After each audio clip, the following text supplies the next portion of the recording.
and a figure emerged from the shadow. It was a magnificent antelope, its eyes glowing with immaculate light. Kofi recognized it as the spirit of the antelope he had killed. "You have come to seek for forgiveness, hunter," the spirit spoke, its voice resonating in Kofi's mind. "You have broken a sacred bound, and your actions have consequences." In a small village at the edge of a vast green forest, there lived a great hunter named Kofi. He was known for his bravery and skill, always returning home with enough game to feed the entire village.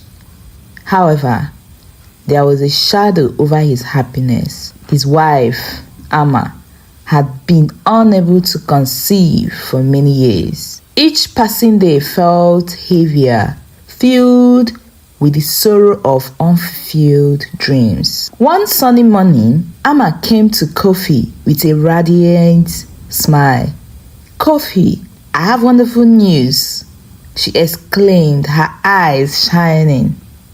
"I am pregnant." Kofi felt a surge of happiness. They had longed for this very moment, and he promised to protect Amma and their unborn child with all his strength. The village elders had a saying: when a woman is with a child, do not harm the pregnant creatures of the forest.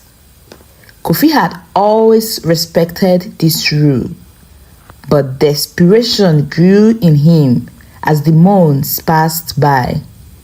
He wanted to provide the best for his wife and their kid, and the thought of a feast filled his heart. One fateful day, while hunting in the deep forest, Kofi spotted a pregnant antelope grazing peacefully. A wave of temptation washed over him. Ignoring the elder's warning, he took aim and shot the antelope. Guilt gnawed at his heart, but he was blinded by his desire to celebrate the impending arrival of his child. Kofi quickly took the antelope to the village meat seller, who was delighted to receive such fine meat. Kofi paid well and returned home filled with pride.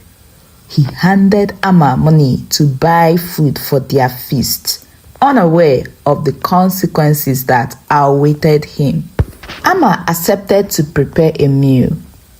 She visited the meat seller and purchased the same meat Kofi had sold unknowingly to her. As the savory aroma filled their home, she served the dish with love, completely unaware of its origin. They sat together, dreaming of their future as a family. The next day, Amma awoke feeling ill. As the hours passed, her condition worsened. Kofi panicked, recalling the warning of the elders. Could it be the meat? He wondered. Dread filling his heart, he rushed to fetch the village healer. The village healer, Mama Nia, was known for her wisdom and skill, but would she be able to help? As Kofi ran through the dimly lit village, his mind raced with fear and guilt. He felt the weight of his actions pressing down on him like a heavy stone. He knew the source of Amma's illness, the forbidden meat, and the realization struck him like a thunderclap. Kofi found Mama Nia in her hut, surrounded by herbs and potion. "Kofi, what brings you here in such a hurry?" she asked, concern in her voice. "Amma is sick. She's in pain, and I don't know what to do." Kofi's voice trembled with urgency. Mama Nia nodded, grabbing her satchel and following Kofi back to their home. When they arrived, Amma was lying on a mat, her face pale and sweaty. "Amma," Kofi knelt beside her, taking her hands in his. "The healer is here." Mama Nia immediately assessed the situation, her eyes frowning as she asked, "What did she eat?" Kofi hesitated, the truth clawing at his throat.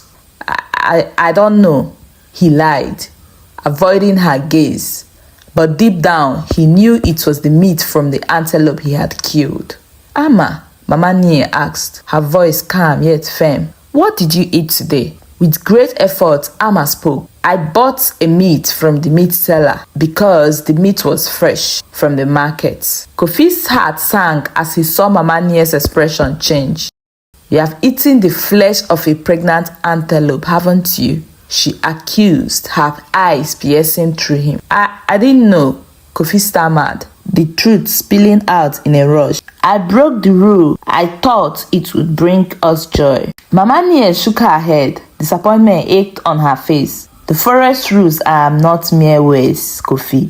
They are sacred bound we must honor. This act has consequences." Tears filled Kofi's eyes as he realized the gravity of his mistake. "Please, Mama Nie, can you save her?" Mama Nie began to gather her herbs, but the weight of the situation hung in the air. "I can help, but it will take time. We must cleanse her body of the tainted meat. You must prepare yourself for what may come." Kofi felt a cold chill run down his spine as Mama Nie walked. He watched helplessly, his heart filled with regrets.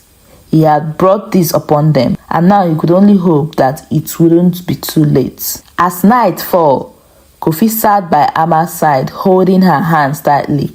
Mama Nie walked tirelessly, chanting incantation and grinding herbs, but Kofi could see the toll the sickness was taking on his wife. Her breath grew shallow, and he felt a sense of dread settle in his chest. "I cannot bear this, Ama," he whispered, tears streaming down his face.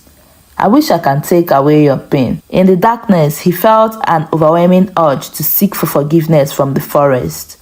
He remembered the tales of the spirit that gathered the woods, protecting the balance of life. If there was a chance to save Ama and their unborn child, he would need their help. Kofi rose from his place beside her and made his way to the forest, guided by the flickering light of the moon. The night was alive with the sounds of nature, but he felt a chill in the air that sent shiver down his spine. "Great spirit of the forest, I come before you in desperation," he called out, his voice trembling. "I've broken your sacred rule, and now my wife suffers because of my foolishness. I beg for your forgiveness and mercy. Please save her and our child." He knelt down on the forest floor, tears flowing freely as he laid his heart bare to the night. The trees whispered around him, and for a moment he felt a presence surrounding him, a gentle, calming energy that seemed to cradle him in his embrace. But the forest was silent, and Kofi felt a wave of despair wash over him. "Please," he cried out again, feeling utterly alone. "I will do anything. Just tell me how I can make this right." Suddenly, a rustling sound echoed through the forest, and a figure emerged from the shadow. It was a magnificent antelope, its eyes glowing with immaculate light. Kofi recognized it as the spirit of the antelope he had killed. "You have come to seek for forgiveness, hunter," the spirit spoke, its voice resonating in Kofi's mind. "You have broken a sacred bound, and your actions have consequences." Kofi trembled, feeling both awed and terrified. "I know I have sinned. I did it out of desperation to provide for my family.